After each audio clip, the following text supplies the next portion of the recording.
Good day, Year 7 students. How is it going? Let's go to our geography class today. Do you still remember the topic that we have discussed last meeting? It's about features formed by a river. And there are three features that we have talked last meeting. What are those features, students? Can you name them? Number 1. Yes, valley. Number 2, waterfalls. And number 3, meanders. As we are going to continue our discussion about the next features of a river, there are 7 features of a river, as you can see here in the picture. And the 3 features, since we are done with this, so we are going to continue the 4th features of a river, and that is floodplains. Then 5th, distributaries. Next, tributaries and delta. So let's talk about floodplains, class.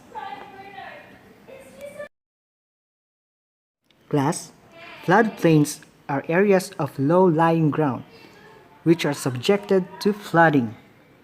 Low-lying ground simply means an area at low altitude, only above the sea level.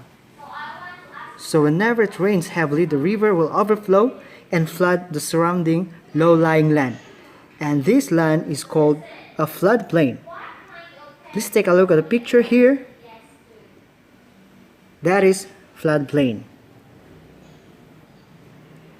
And here is the example of floodplains, as you can see the picture here. Alright, class, the next feature is distributary or distributaries. Distributary is a branch of a river that does not return to the main stream, as in a delta. We will explain later what delta means.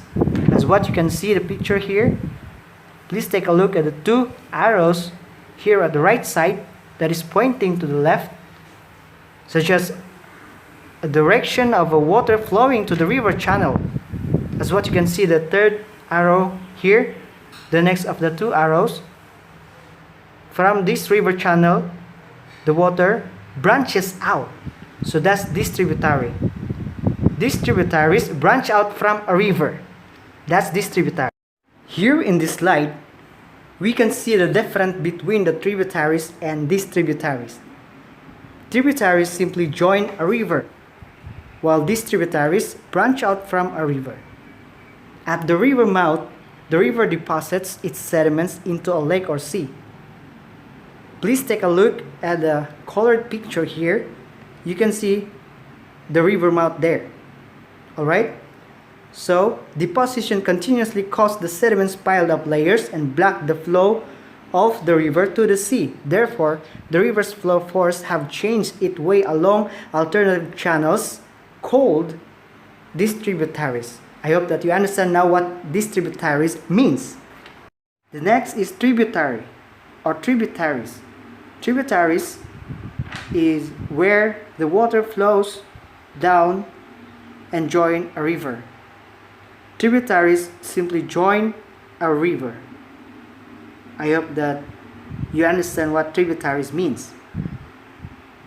Alright, at last we are here in the last feature, and that is delta. As the water flows continually, it carried out sediment and deposited it at the river mouth. As the sediments piled up together, delta is formed. And delta is formed under certain conditions. Number 1, a river must be carrying a large amount of sediment. Number 2, the waves along the coast must not be so strong that they remove the sediments faster than the river can deposit them. Over time, the delta grows upwards and outwards and pushes the coastline farther out to sea. By the way, coast simply means an area where land and the sea met.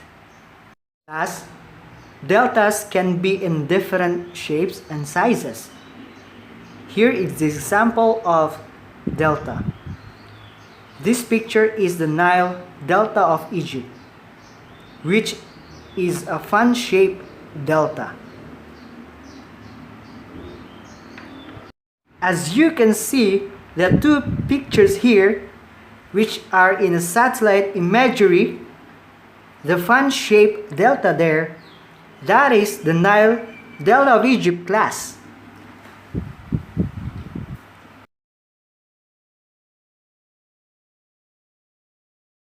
Alright class, I hope that you are not confused and understand well about the features of a river.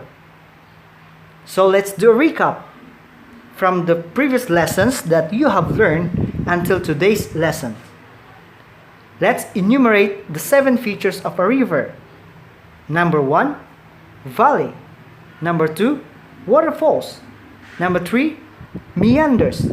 Number 4, floodplains. Number 5, distributaries. Number 6, tributaries. And the last feature is delta. I hope that you will remember all the features of a river. Have a nice day and stay safe. Goodbye.